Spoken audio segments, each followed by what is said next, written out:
Estamos mais uma vez em Zacarias capítulo 8. Estamos nesses dois capítulos, 7 e 8, que formam realmente um assunto só, uma pergunta e uma resposta parcial no capítulo 7 e continuando no capítulo 8.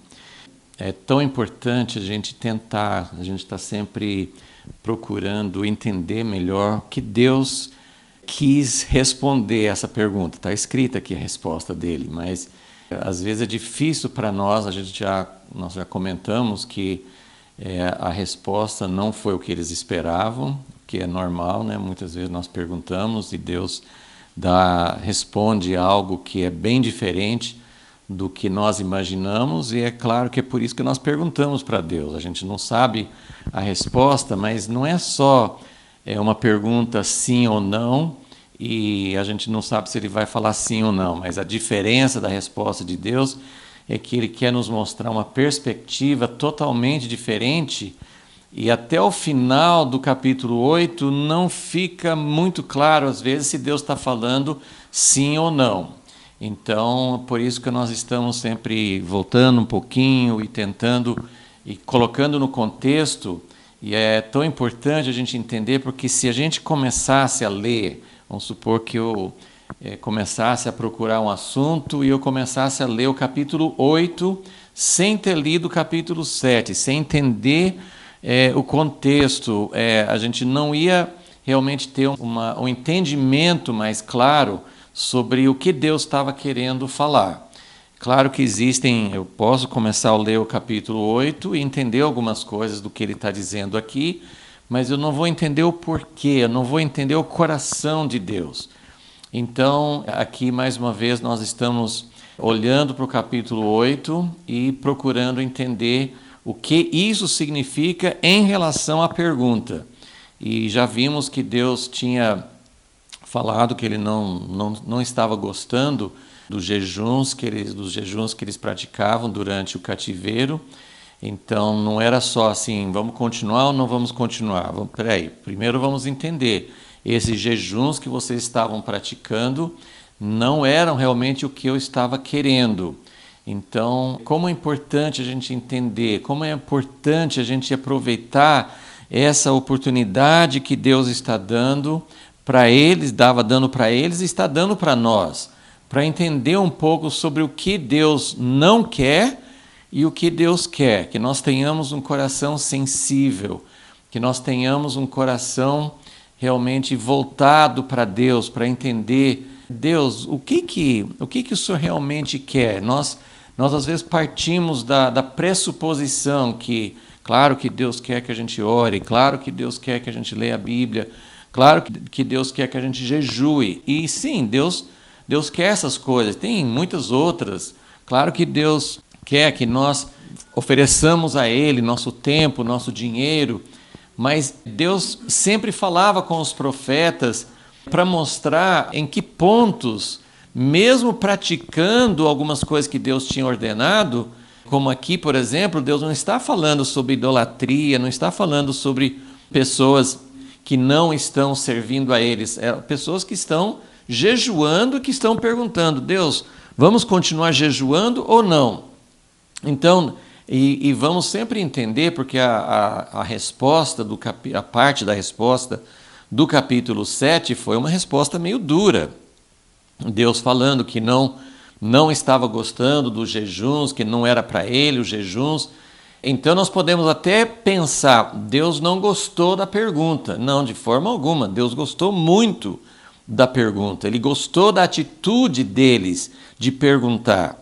Então isso é muito importante para a gente entender. Deus quer, acima de jejum, de atos, assim, até da gente vir e orar, Deus quer um coração que queira entender, que seja sensível. Falamos numa das outras aulas, como às vezes um casal de namorados ou recém-casados, assim, no início do relacionamento, às vezes as pessoas têm muita sensibilidade.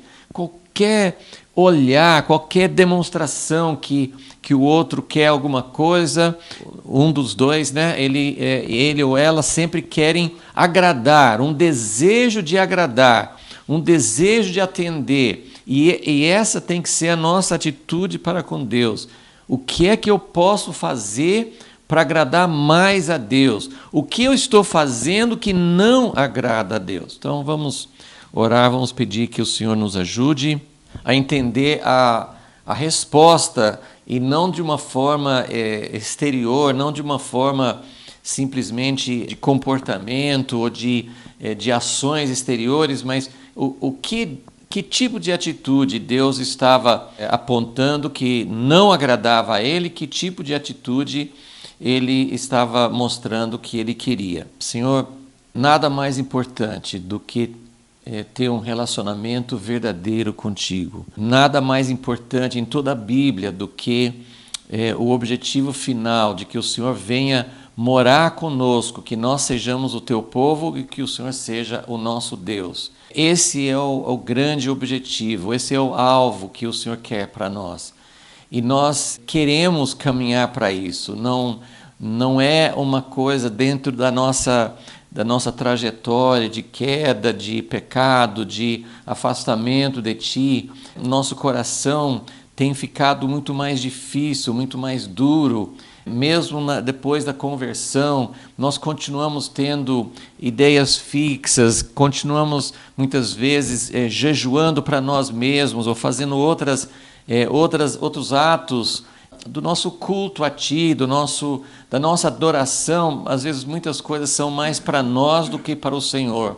Então, nós realmente queremos que o Senhor nos mostre, que o Senhor nos ajude na nossa jornada, que nós possamos aprender a olhar para o Senhor. Nós não vemos o Senhor fisicamente, temos a Bíblia, temos o Espírito Santo, mas mesmo assim nós temos muita dificuldade para saber o que o Senhor está falando, o que o Senhor está esperando de nós, o que o Senhor realmente, o que vai tocar o teu coração. O Senhor nos ama, o Senhor quer estar conosco.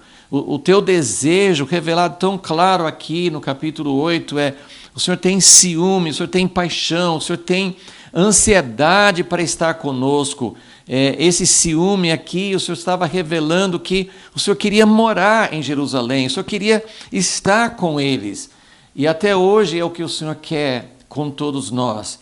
Mas por que nós temos tanta dificuldade em entender o que vai atrair o Senhor, o que vai tocar o teu coração? Muitas vezes o jejum é feito para, de alguma forma, comover o Senhor para responder nossas orações. E o Senhor está mostrando aqui que não é bem como nós muitas vezes imaginamos. Então, Senhor, com nossos corações abertos, desejando ter aquele coração novo que o Senhor prometeu em Ezequiel, um coração de carne, não um coração de pedra, que nós possamos ser, acima de tudo, sensíveis a Ti. Pedimos e esperamos em Ti e queremos a Ti nesta hora, em nome de Jesus que nós suplicamos. Amém.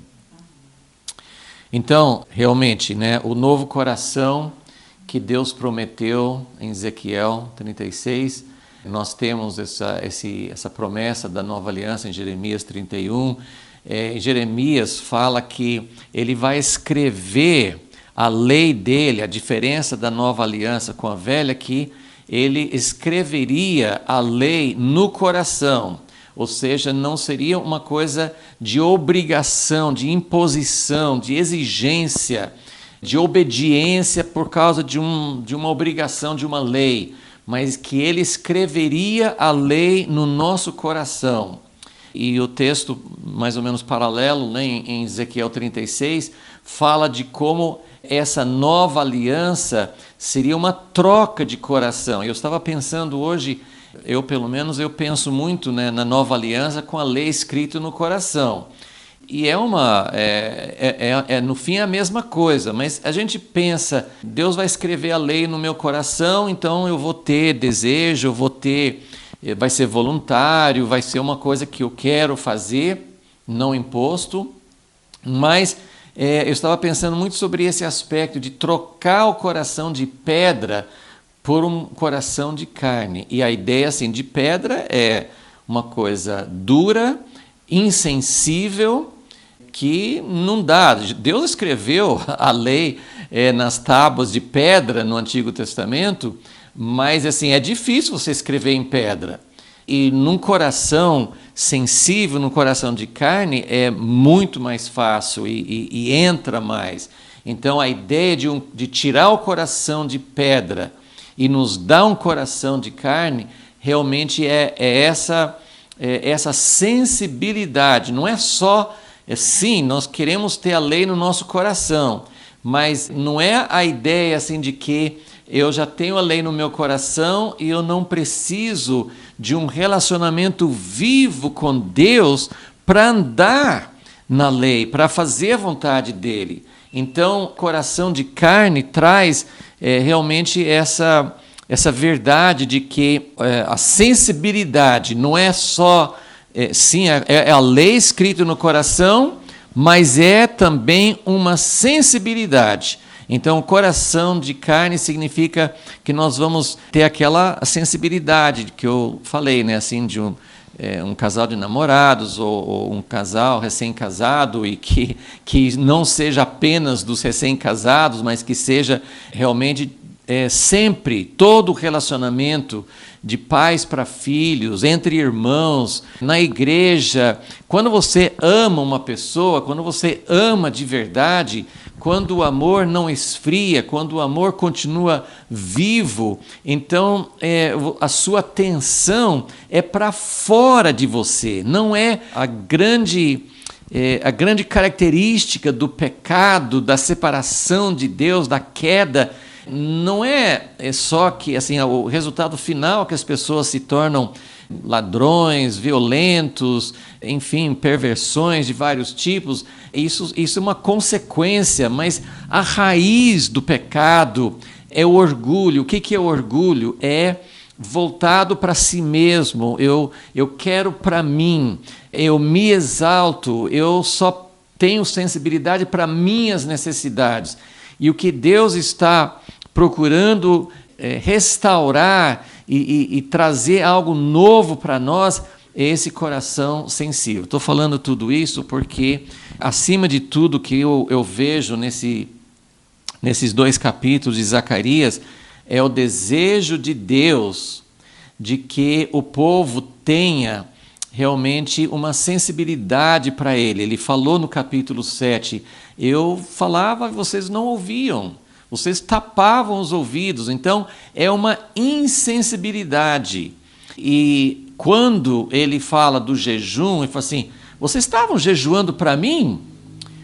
Mas o jejum era por causa de uma tragédia terrível que aconteceu em várias etapas. Então tinha vários jejuns por causa das diferentes datas de quando começaram o cerco a Jerusalém, quando eles invadiram, quando eles destruíram o templo, enfim, houve vários acontecimentos, mas era tudo em torno dessa tragédia da destruição de Jerusalém, da destruição do templo, do exílio do povo, da morte de muita gente, do fim da descendente de Davi no trono. Tinha tantas tragédias e eles estavam lamentando.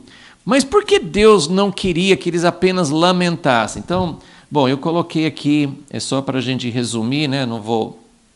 A gente já falou várias vezes sobre o capítulo 7, mas eu estou sempre voltando nisso, porque senão o capítulo 8 realmente não tem o seu pleno sentido, se a gente não entender o que Deus não quer. Deus não queria apenas um jejum de lamentação. Então eu coloquei em 2 pontos aqui, né? Ele não queria, ele falou assim, quando você jejum, não é para mim. E quando vocês celebram, quando vocês comem, festejam, também não é para mim. Já falamos sobre isso, né? Estamos, né? Aí o 2 é praticamente uma explicação do primeiro. O que é jejuar para si mesmo? É você lamentar pela tragédia, mas não entender por que veio essa tragédia. Então, é tão importante, não significa que cada doença ou cada tragédia na nossa vida é por causa de algum pecado. Não, isso não é verdade. Tragédias acontecem com pessoas que não estão em pecado. Mas sempre o nosso coração tem que ser: por que isso aconteceu?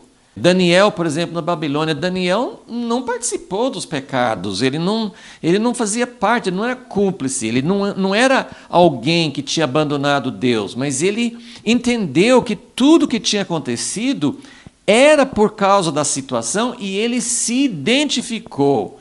Então, é tão importante nós entendermos o que está acontecendo com a igreja hoje, o que está acontecendo com o mundo, o que está acontecendo com o nosso país, o que está acontecendo de maneira geral e específico também, o que está acontecendo e por quê. E o jejum não deve ser nem por causa da tragédia em si, mas por causa do que provocou isso, o que nos levou a essa posição. E ele explica isso no capítulo 7, né? Então, o que Deus não quer é esse tipo de jejum ou celebração que é só para nós mesmos, e aí tem todas as implicações. Ele não quer uma lamentação por coisas que aconteceram conosco, na história, simplesmente assim, que coisa ruim, que coisa triste que aconteceu. Ele quer que nós estejamos voltados para Ele. O que ele quer dizer? Vocês não estão sensíveis, vocês não estão se importando, vocês não estão me ouvindo.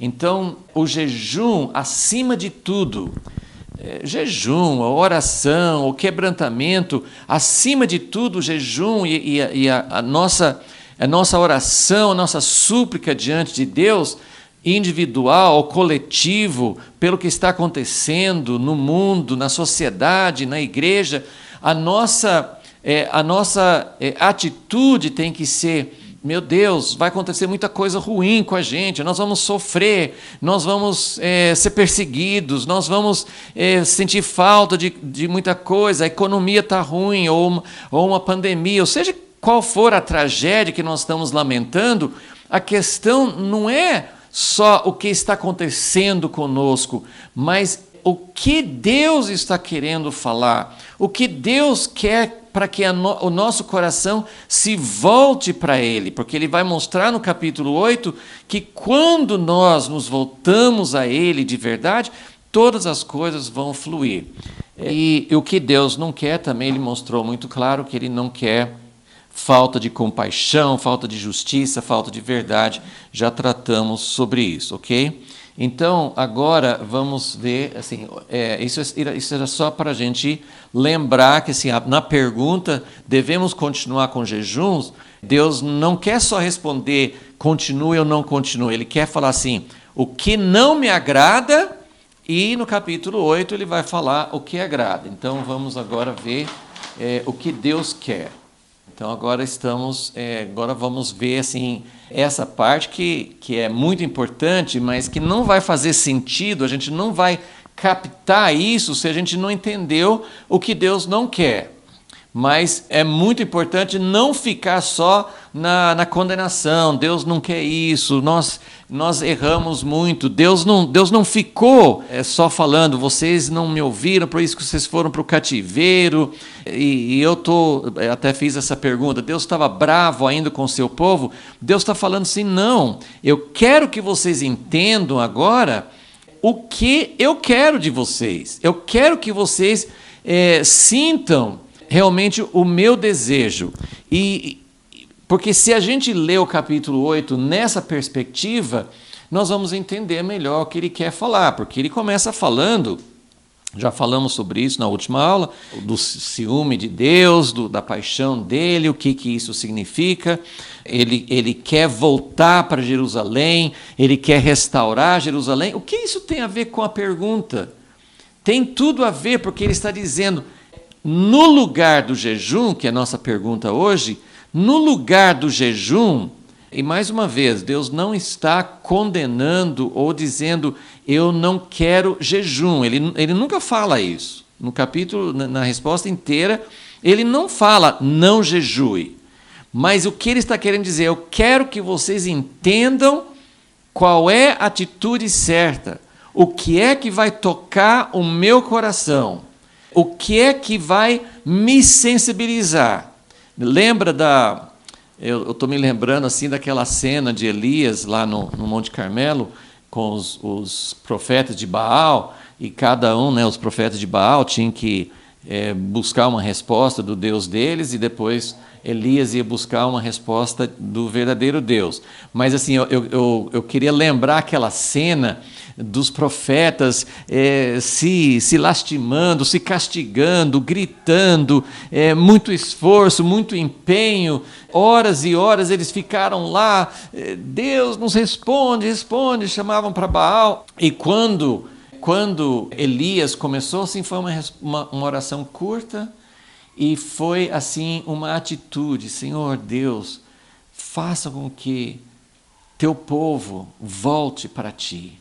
É uma atitude. Eu não estou dizendo que sempre as coisas vão acontecer com uma oração curta, mas a ideia é que o contraste ali é muito esforço, muito empenho, muita gritaria, muita lágrima, muita súplica, e não que essas coisas estejam erradas, mas elas não serão ouvidas. Ele estava orando para o Deus errado, mas você pode fazer isso para Deus, você pode fazer todo esse processo de gritar, de clamar, e Deus fala assim, se vocês não me ouvem, falou aqui em Zacarias 7, se vocês não me ouvem, eu não vou ouvir vocês. É mão dupla. Não é só a gente chegar para Deus e falar assim, Deus, é o que eu quero, eu estou precisando, Deus me escute, eu preciso. E quando foi a última vez que eu perguntei para Deus o que Ele está precisando? Nós partimos da ideia assim, que Deus não precisa de nada. Deus quer, Deus tem desejos, Deus está buscando um relacionamento, Deus tem uma paixão. Então, quando nós começamos a ler aqui o capítulo 8 de Zacarias, Deus vai falar antes, no final da resposta dele, no final do capítulo 8, ele vai falar sobre essas datas dos jejuns. Mas, antes de falar sobre isso, ele faz todo um discurso que parece que não tem relação. O que tem isso a ver com jejum? Mas ele está dizendo, eu quero que vocês entendam o momento do nosso relacionamento, do relacionamento de Deus com o seu povo, e ele começa mostrando a sua paixão. Então, aqui nós temos, olha, o que Deus quer? Então, a primeira parte, se você quiser até anotar, essa primeira parte aqui, que esse primeiro ponto, o que Deus quer? Que tenhamos a sua paixão, para nós entrarmos num relacionamento com Deus, para Deus ouvir as nossas orações, as nossas súplicas, os nossos jejuns, precisa ter uma preparação do nosso coração, desejando. É muito simples, e é muito simples, ao mesmo tempo é muito difícil. Como é que Deus vai me mostrar o que Ele quer? Mas Deus fez isso aqui nessa resposta. Ele falou assim, eu quero que vocês compreendam, eu quero que vocês abracem, eu quero que vocês recebam um pouco da minha paixão. E começa falando, eu tenho zelo, eu tenho ciúmes, eu tenho paixão, eu tenho um anseio muito forte. Às vezes, quando Deus falava de ciúme, ele, já falamos sobre esse assunto, mas às vezes ele fala sobre o que o povo está fazendo de errado e como ele quer exterminar, eliminar do nosso coração, do nosso meio, as coisas que nos separam dele. Mas nesse capítulo aqui ele não está falando sobre, ele vai falar sobre, continuar falando sobre o que ele deseja, que as pessoas não estavam fazendo, mas o ciúme de Deus é o amor dele, é o anseio dele para estar perto de nós. Então ele fala assim, vocês querem jejuar, mas para vocês jejuarem, vocês precisam entender meu coração, vocês precisam entender o que eu realmente quero. Eu não quero que vocês fiquem só lembrando da tragédia que aconteceu quando Jerusalém foi destruída. Eu quero que vocês compreendam para onde eu estou indo, o que eu quero fazer com Jerusalém. Então, que nós tenhamos a sua paixão, eu poderia colocar por Jerusalém, porque isso que ele fala, eu tenho ciúme por Sião. É muito ciúme, é muita indignação contra aquilo que está separando, porque Deus quer muito. Não é uma coisa, se acontecer, tudo bem, se não acontecer, eu espero mais tempo. Deus está dizendo, eu tenho muito desejo. Então, nós precisamos entrar nesse anseio de Deus, precisamos entrar e sentir um pouco do coração dele, para que nós possamos jejuar de acordo com o desejo dele, e não só assim, ai de mim, que tragédia que aconteceu, quanta coisa ruim aconteceu na minha vida, Deus, por favor, mude a minha sorte. Se nós quisermos estar mais perto de Deus, e mais uma vez, um parênteses, Deus não fica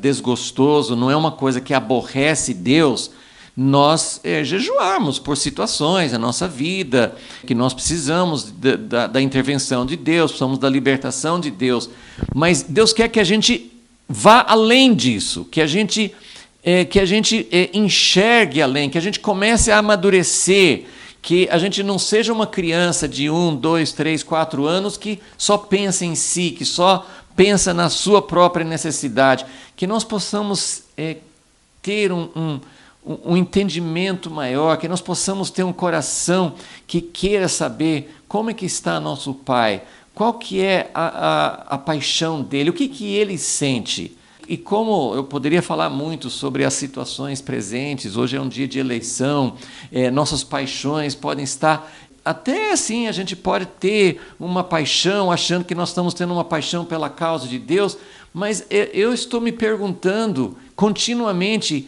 qual é a paixão de Deus? O que Deus sente sobre isso? Eu estou procurando algo que me favoreça ou realmente eu estou interessado? Porque tem que começar com interesse. Estou interessado em saber como Deus pensa.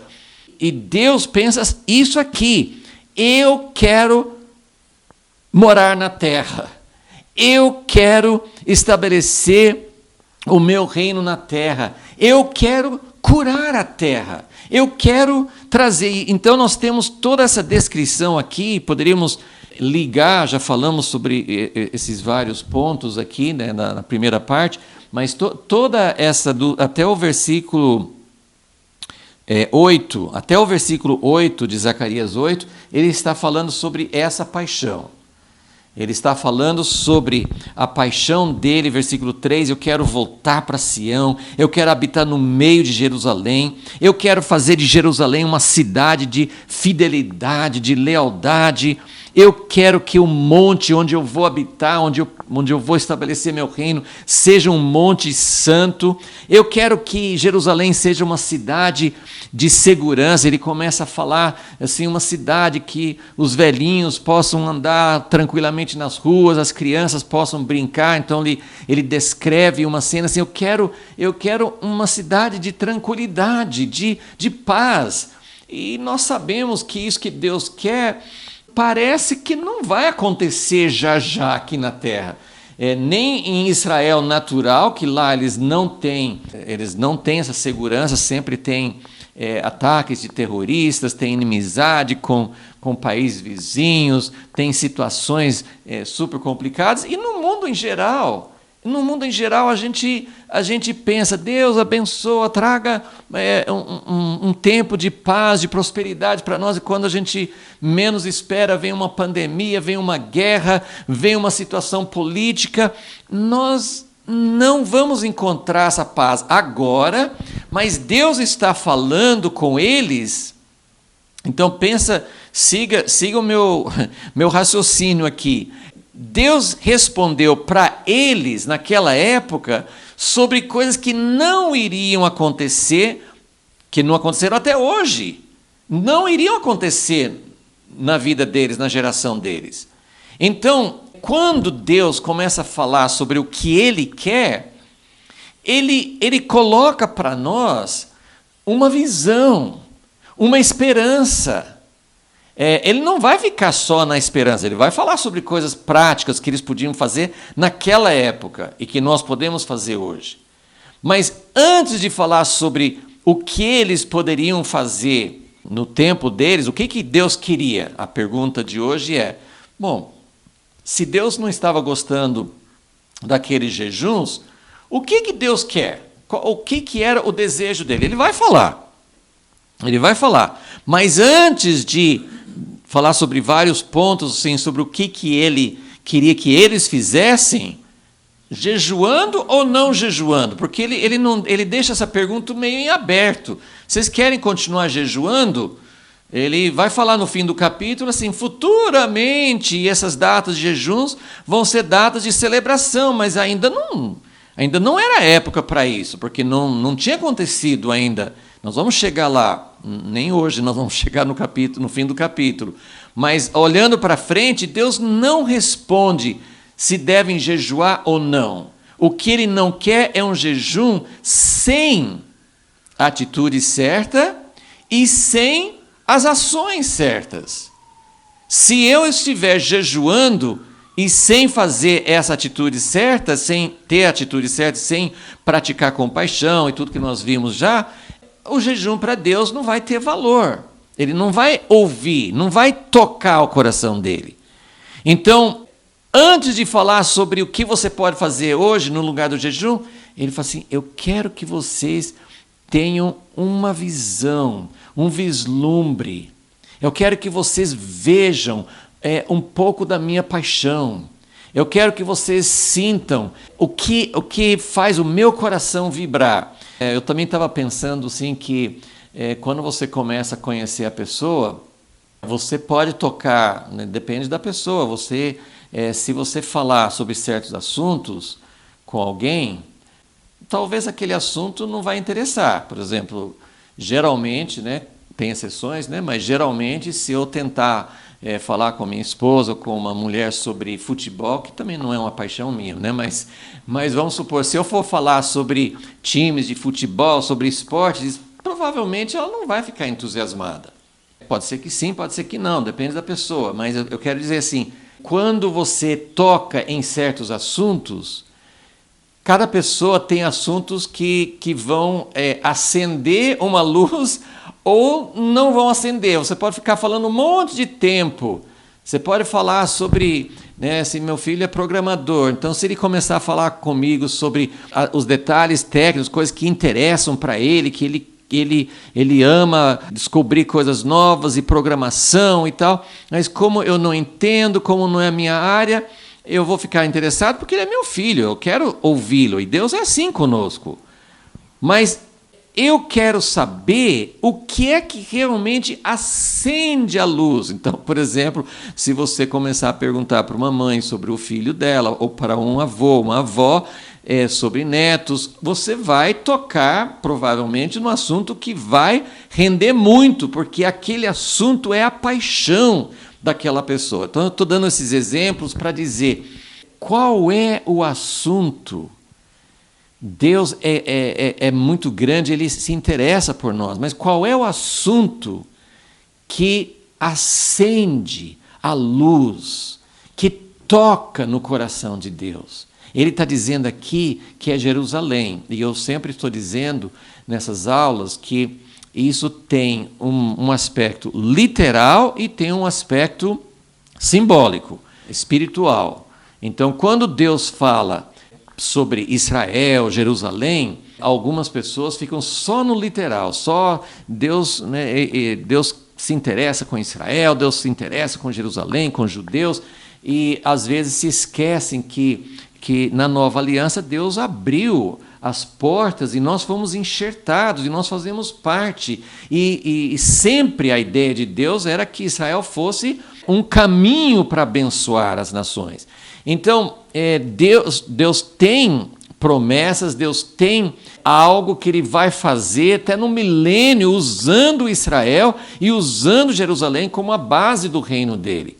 Então, tem um cumprimento natural, Deus tem ciúme, Deus tem paixão, Deus tem algo que Ele vai fazer, não é porque Ele favorece, não é porque Ele quer bem para eles e não para os outros, é porque Ele tem uma estratégia, Ele tem um plano, e o plano dele passa por Jerusalém, Ele vai voltar para Jerusalém, Ele vai colocar o seu trono em Jerusalém. Então, Ele tem uma paixão, e Ele fala aqui, eu falo assim, eu voltarei para Sião e habitarei no meio de Jerusalém. Ah, isso é figurado, isso não é literal. Não, a Bíblia tem muitos textos, assim, você não conseguiria nem entender o que Deus está falando aqui. Isso foi, se é só espiritual, se é só, isso se aplica à igreja e um dia a gente vai morar com Ele no céu, que é Nova Jerusalém, a gente perde grande parte do plano de Deus, da paixão de Deus.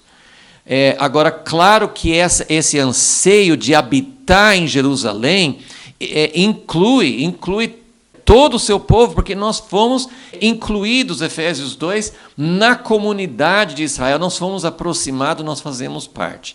Então, tem uma aplicação espiritual, sim, Deus anseia por habitar conosco, até que Ele volte, o templo dele é espiritual, é entre nós, mas Ele vai fazer algo visível, e tem muitas coisas que a gente não sabe como é que serão feitos, como é que acontecerão, mas precisamos entender que tem esses dois aspectos. Então, quando eu falo assim, Deus tem uma paixão, e Ele quer habitar entre nós, Ele quer habitar em Jerusalém, Ele quer habitar entre nós, são os dois aspectos, e essa paixão precisamos entender, porque isso vai nos levar ao outro ponto, que nós vamos, esse segundo ponto é o ponto que nós não tratamos ainda no capítulo 8.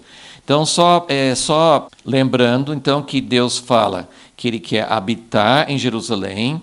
Versículos 4 e 5, ele descreve que Jerusalém precisa ser um lugar seguro, precisa ser um lugar de vida normal, precisa ser um lugar onde tem idosos, onde tem crianças, onde todos habitam em paz e segurança, e é nesse meio, né, junto com a gente, que Ele quer habitar. Ele não quer anjos só, Ele quer homens de verdade, famílias de verdade, Ele quer habitar e andar conosco.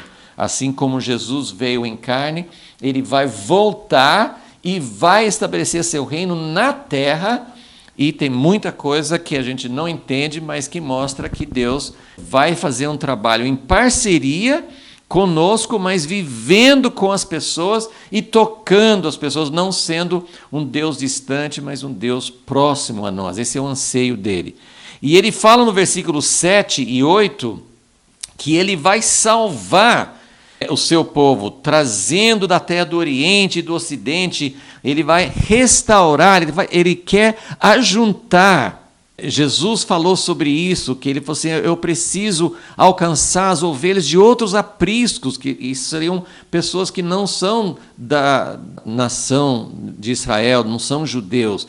Então, Deus deseja alcançar todos. Ele fala muito sobre reunir, porque Ele está falando com um remanescente, um grupo pequeno que voltou da Babilônia naquela época. Mas Ele está dizendo que ele não quer só o remanescente, Ele vai trabalhar com o remanescente, e isso vale para nós hoje. Deus está tocando em alguns corações, dentro da igreja, Ele está buscando corações que realmente querem essa vida verdadeira, não se contentam com uma vida superficial, com uma vida religiosa, mas querem relacionamento com Ele. Mas Ele não quer só um grupinho, Ele quer que esse grupinho seja um núcleo, mas que Ele quer salvar todo o seu povo. Eu os trarei, versículo 8, habitarão no meio de Jerusalém, serão o meu povo e eu serei o seu Deus, em verdade e em justiça. Então, essa é a paixão de Deus. Ele quer juntar o povo de Israel, mas Ele quer juntar o seu povo de todas as nações. Então, tudo isso aqui faz parte da paixão de Deus.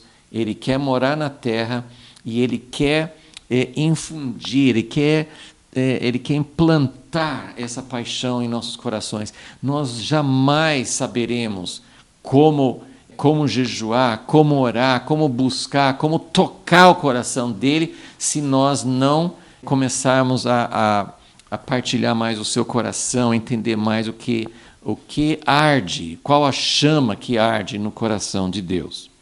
Ok, então a partir do versículo 9, Zacarias 8, versículo 9, nós vamos chegar então na segunda parte do que Deus quer.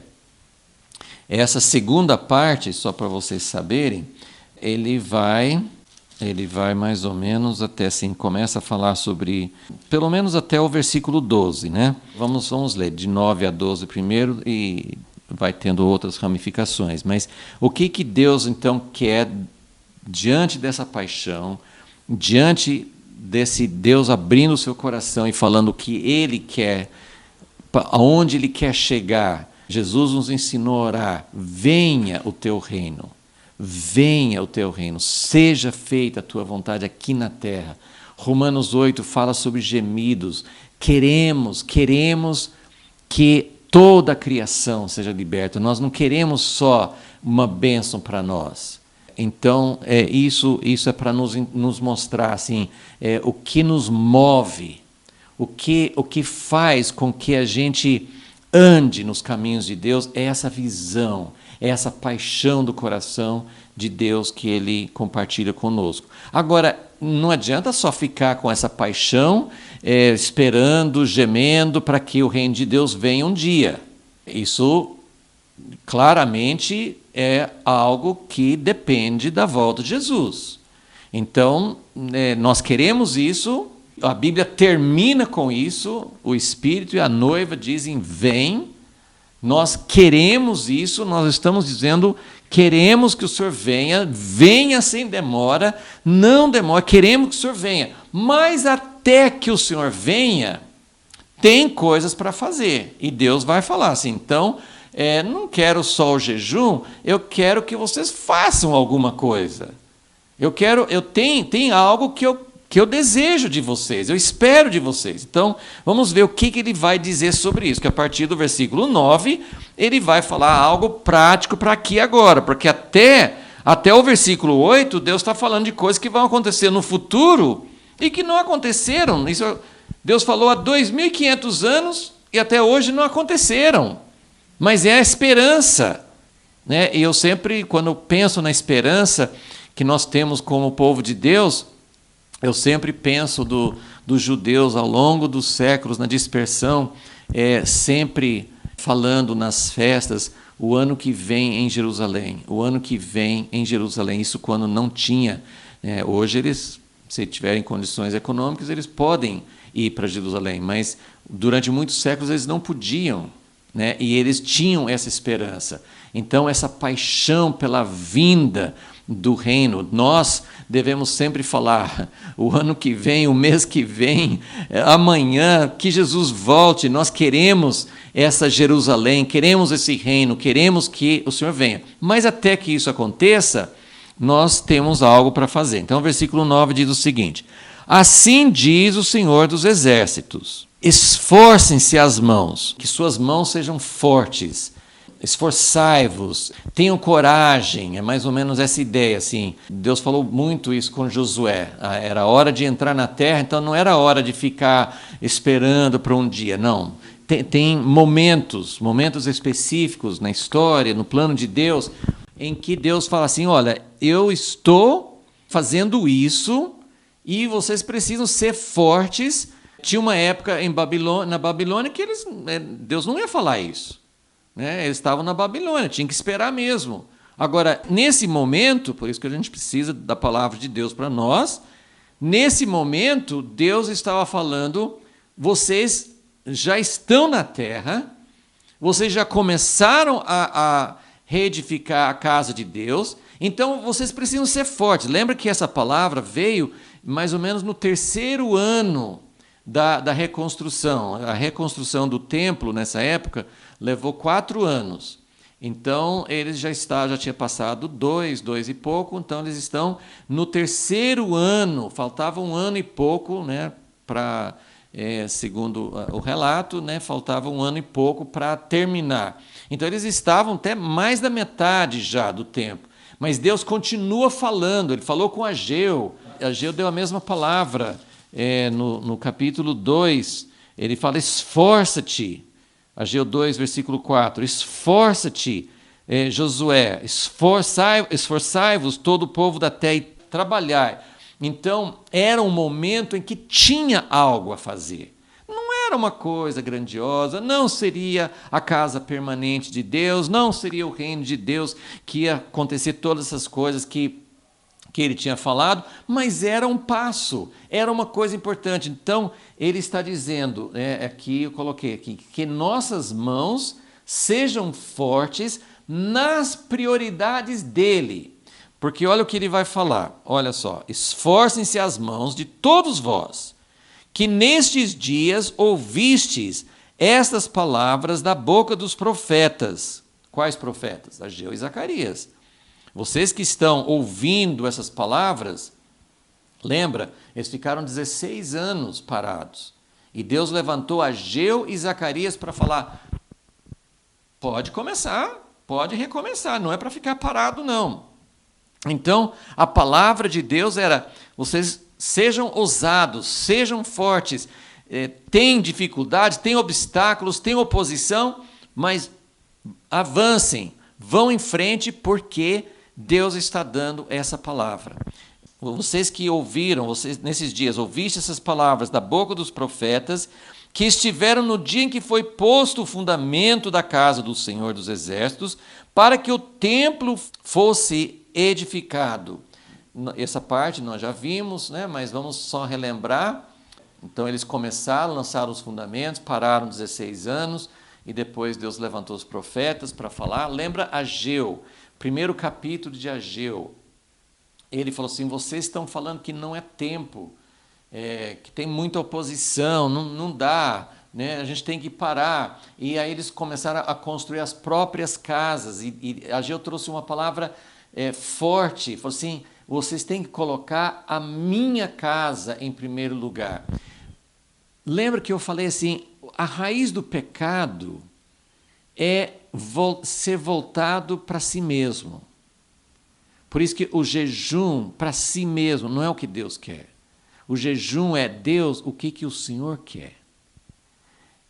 O projeto de Deus tem muitas coisas, cada um tem desafios, tem necessidades, tem coisas para alcançar na vida, tem uma vocação, tem uma família para criar, todos nós temos coisas para fazer na nossa vida. E Deus está falando assim, se você não colocar a minha casa em primeiro lugar, Deus é bom, né? Todos nós acreditamos que Deus é bom, Deus não tem essa atitude que muitos tiranos, muitos ditadores, muitos reis têm. Vocês têm que trabalhar para mim, vocês têm que fazer o que eu quero e vocês ficam sofrendo. Não, Deus não quer fazer a gente sofrer. Ele quer nos tirar dessa vida egoísta, egocêntrica, voltada para nós mesmos. Então ele fala, se você cuidar da minha casa, eu vou cuidar da sua. Deus não é um egoísta, Deus tem direito de ser egoísta, mas Deus não é egoísta querendo que a gente abandone nossa vida, abandone tudo para dar para Ele e a gente ficar sem. Mas Ele está dizendo, se você crê nesse relacionamento, se você crê nesse vínculo de amor, vocês vão se dedicar para mim e eu vou me dedicar a vocês. Essa é a chave. Essa é a chave de um bom casamento, isso é a chave de uma amizade. Se você vai usar seu amigo, se você vai usar seu cônjuge para fazer você feliz, os dois vão ser infelizes. Então Deus está dizendo, cuidem da minha casa, coloque a minha casa em primeiro lugar, o meu reino, o meu propósito. E aí eu vou cuidar de vocês. É isso que Jesus falou em Mateus 6. Buscar em primeiro lugar o reino de Deus e todas as coisas serão acrescentadas. A gente ainda não descobriu muito como esse princípio funciona. Porque a gente não se doa totalmente, a gente vai com o pé atrás, a gente vai com reservas. Mas ele está dizendo, olha só o que ele fala, versículo 10. Antes destes dias, quer dizer, antes deles começarem a trabalhar na casa de Deus, não havia salário para homens, nem para animais. Não havia paz para o que entrava, nem para o que saía, por causa do inimigo, porque eu incitei a todos os homens, cada um contra o seu próximo. Então, é o que Deus falou por meio do profeta Ageu.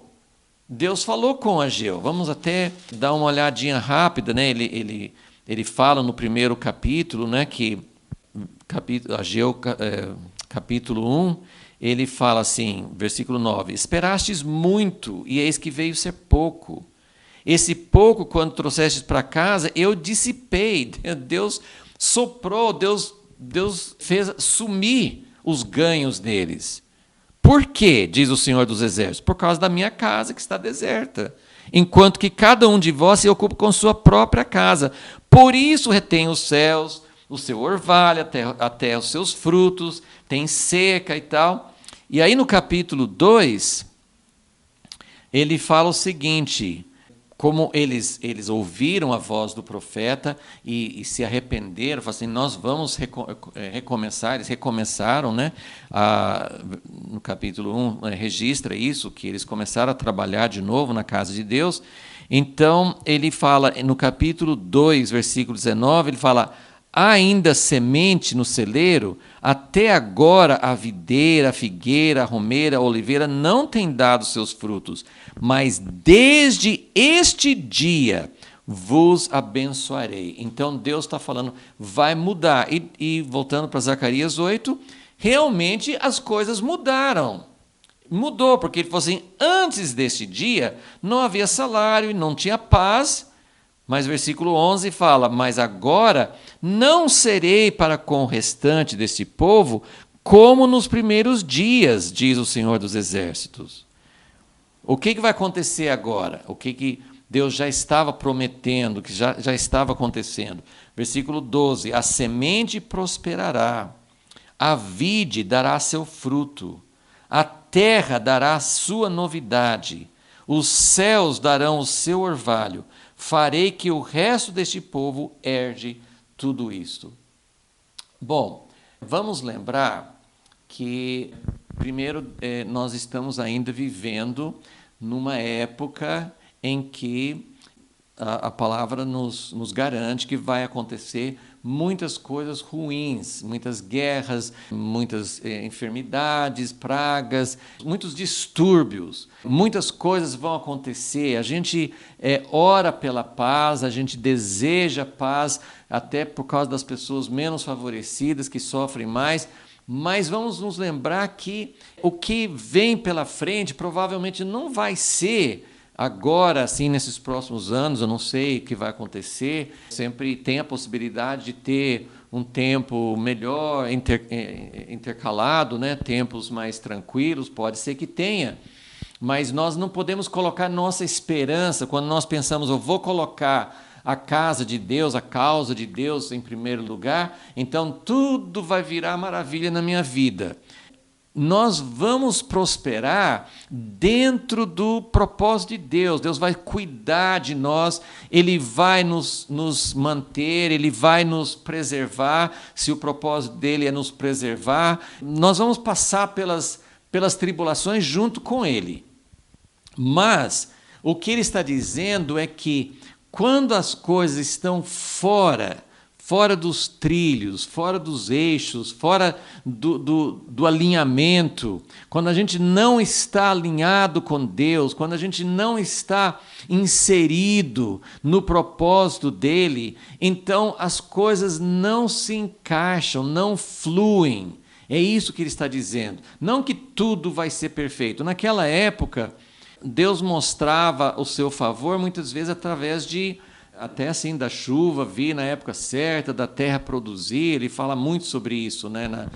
Em todo o Antigo Testamento. Ele fala muito sobre assim, quando o povo servia a Deus, tudo fluía bem. quando não servia, então Deus mostrava isso através de secas, de tribulações, de guerras e de várias coisas que aconteciam. Mas Jesus falou assim, olha, no mundo vocês vão ter tribulações, sim, mas não fiquem preocupados, porque eu vou estar com vocês e nós vamos juntos até chegar o tempo em que vai ter realmente paz e prosperidade para todos. Então, só precisamos entender essa diferença da época em que nós vivemos hoje com aquela época. Naquela época ele falou assim, se vocês colocarem a minha casa, se vocês forem fortes e corajosos para se dedicar aos meus interesses, eu vou cuidar dos seus. Já li no livro de Ageu, eu quero ler rapidamente em Levítico 26, só para a gente ver assim, como Deus sempre falava, desde o início, Deus deu essa orientação. Levítico 26, a partir do versículo 3. Se andardes nos meus estatutos e guardardes os meus mandamentos e os cumprirdes, então o que é andar nos estatutos? O que é andar dentro dos caminhos de Deus? É ter essa sensibilidade, é ouvir, é querer realmente saber o que agrada a Deus. Deus não quer, quando Ele fala isso, Ele não está querendo simplesmente uma observação de um monte de regras.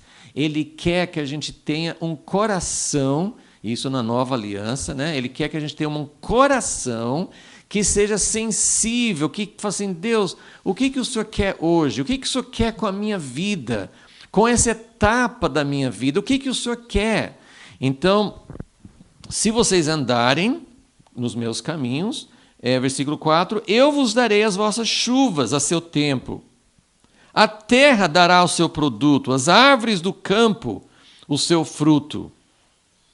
A debulha se estenderá até a vindima, né? Quer dizer, a colheita dos grãos até a colheita das uvas, a vindima até a sementeira, comereis o vosso pão a fartar, habitareis seguros na vossa terra. Darei paz na terra, dormireis seguros sem que ninguém vos perturbe.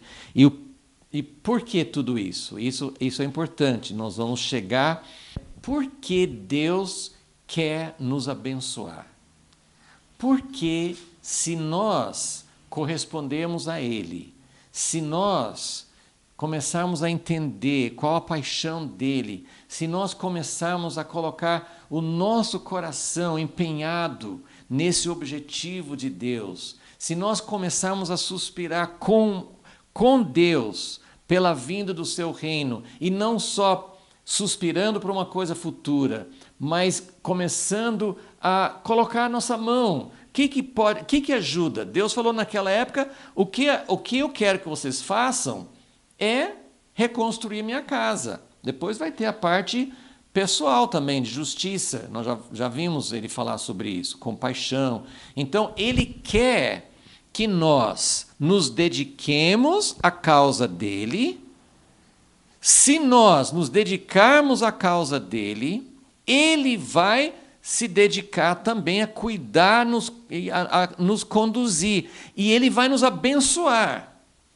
Isso pode até ser materialmente. Ele pode fazer com que muita coisa prospere nas nossas mãos.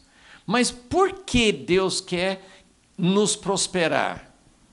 Não é para que nós nos tornemos pessoas egoístas, acumuladores de riquezas, voltados só para nós mesmos. Deus abomina isso. Então, se Deus nos dá abundância, por que Deus nos dá? E pense bem, abundância para você pode, assim, o que você pensa que é o mínimo necessário para você, pode ser uma abundância para uma outra pessoa. Então, o que Deus realmente está querendo? E aí, aqui em Levítico 26, eu vou pular um pouquinho para a gente chegar lá mais rápido, né? Ele fala no versículo 11, porém o meu tabernáculo no meio de vós, a minha alma não vos aborrecerá. Por que não vai aborrecer? Porque nós vamos ter o coração dele. Meus queridos irmãos, nós vemos É mais fácil ver nos outros. Infelizmente, a gente vê mais nos outros, a gente não enxerga a si mesmo. Mas o que nós vemos na igreja e até mesmo nas nossas preferências políticas e outras coisas, ambições, muitas coisas assim, o que é o nosso sonho, o que é o nosso empenho. Como eu falei assim, o que liga a luz quando alguém conversa conosco? O que realmente nos interessa? O que faz a gente vibrar? Muitas vezes o nosso coração está sendo muito duro em relação a outras pessoas, a sofrimentos, a necessidade. O que realmente. Por que a gente quer uma coisa e não outra? Por que a gente apoia uma causa e não outra? O que Deus vê na nossa relação com as pessoas necessitadas que estão perto de nós? Então, Deus fala assim, a minha alma não vos aborrecerá. Deus nos perdoa, Deus nos aceita, mas Ele está dizendo, eu não quero morar com um povo que não tem o meu coração. Porque aí ele fala, versículo 12, andarei no meio de vós, serei o vosso Deus, e vós sereis o meu povo. Então Deus está querendo que nós tenhamos Ele quer um ambiente, e esse ambiente é um ambiente de compaixão. Como está o nosso coração? Eu não posso apontar o seu erro. Eu tenho que apontar, eu tenho que olhar para mim. Eu tenho que pedir, Deus, como que o Senhor me vê? Como que eu estou correspondendo aos interesses do teu coração, ok? Então, essa é a prosperidade, a bênção de Deus, é algo que Deus nos dá com objetivo. Ele deseja nos prosperar, Ele deseja abençoar a nossa vida, Ele quer que nós sejamos felizes e prósperos e realizados, Ele quer isso, mas não para nos tornar pessoas egoístas, não para nos tornar pessoas centradas em nós mesmos, que sempre querem mais, que sempre querem segurar o que nós temos. Ele quer chegar a esse terceiro ponto, que pratiquemos a justiça, que sejamos compassivos, que façamos a justiça com os outros. Você pode ver que ele vai falar, nós vamos entrar um pouco mais nisso na próxima aula também, mas vamos ler adiante aqui um pouquinho em Zacarias 8, né? Versículo 13.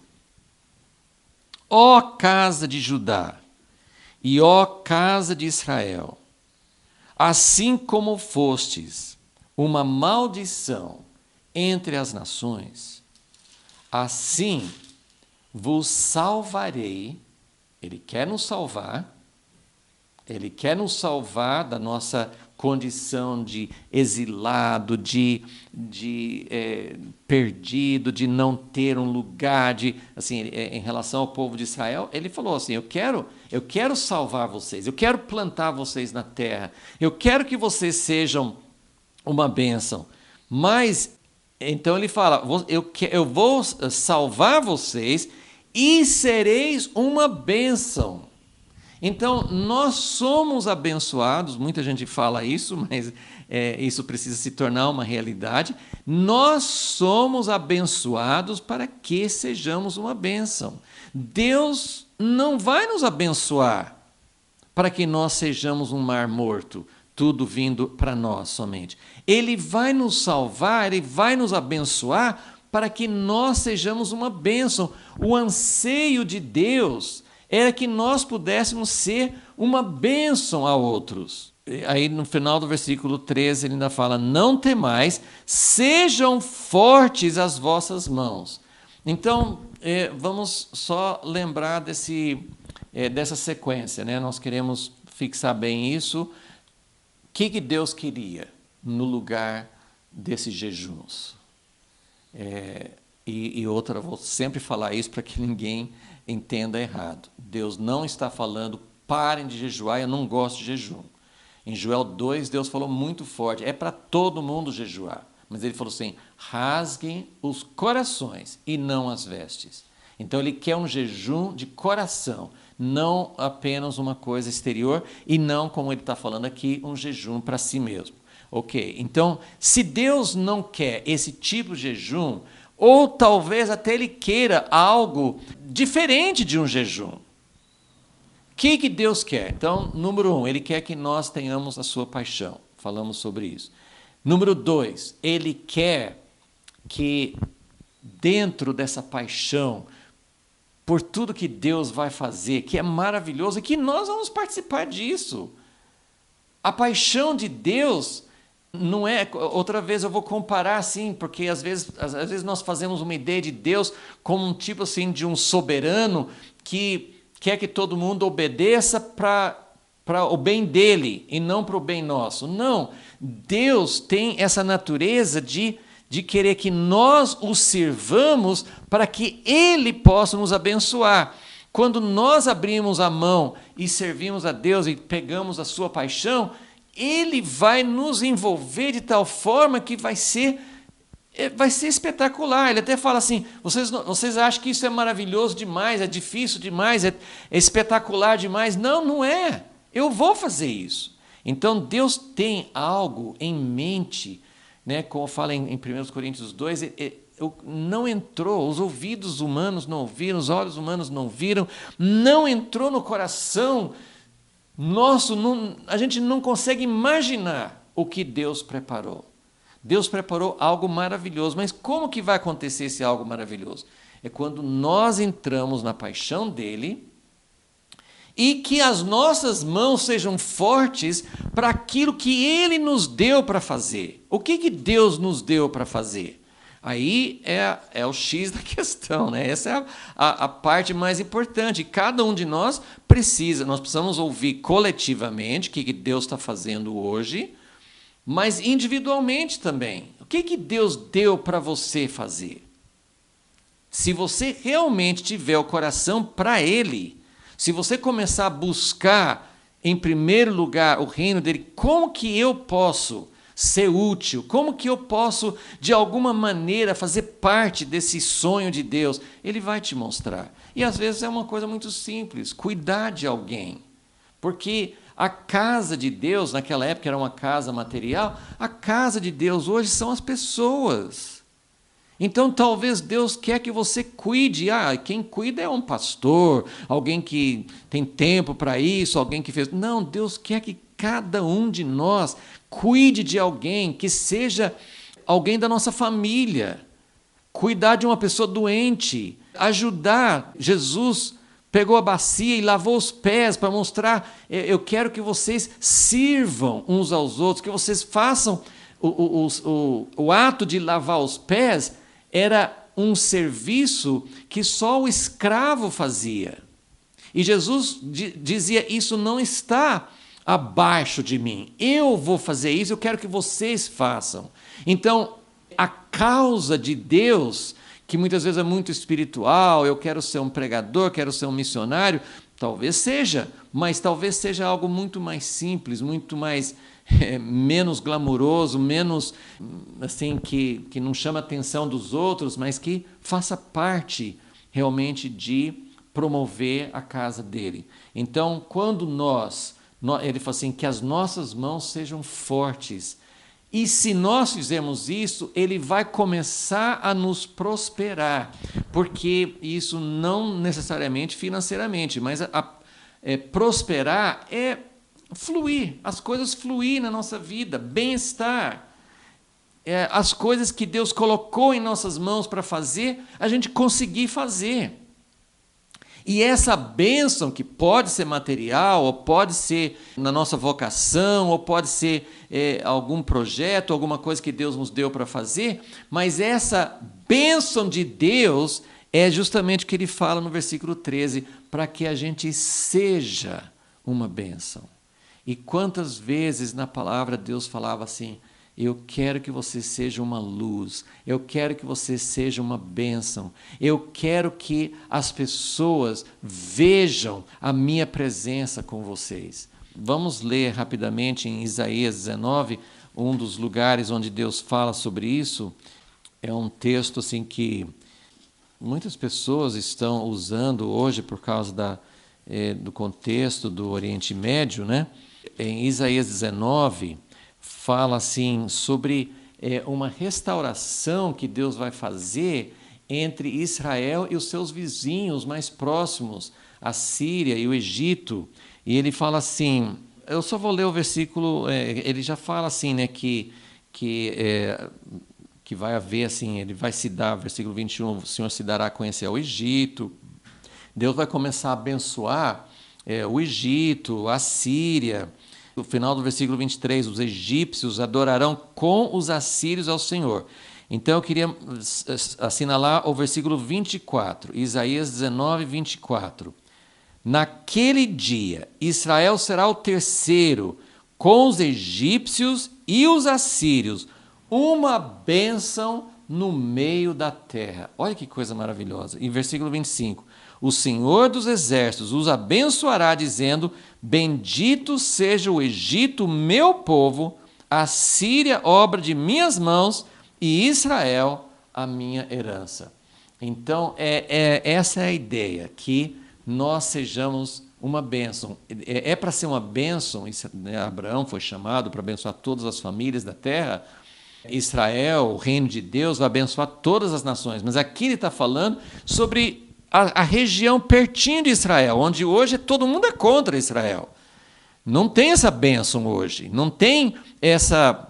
Nós temos uma situação contrária e parte disso faz parte de um grande confronto entre o reino dos homens, o reino de Deus. Mas em algum momento, e o desejo de Deus é que venha essa bênção, que Israel não seja sempre uma causa de contenda, uma causa de guerra.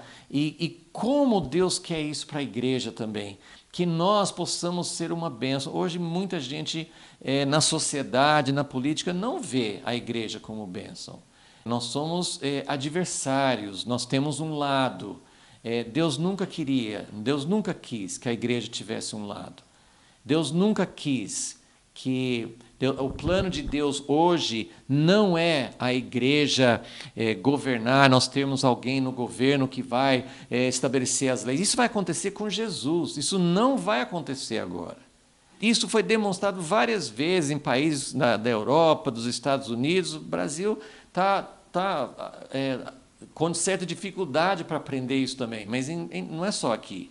Mas a ideia de Deus é que nós sejamos uma bênção, não um lado, não que favorecem uns e não favorecem outros. Deus quer que a gente seja uma bênção com Egito e Assíria, os adversários históricos de Israel. Deus quer que nós sejamos uma bênção no meio da terra.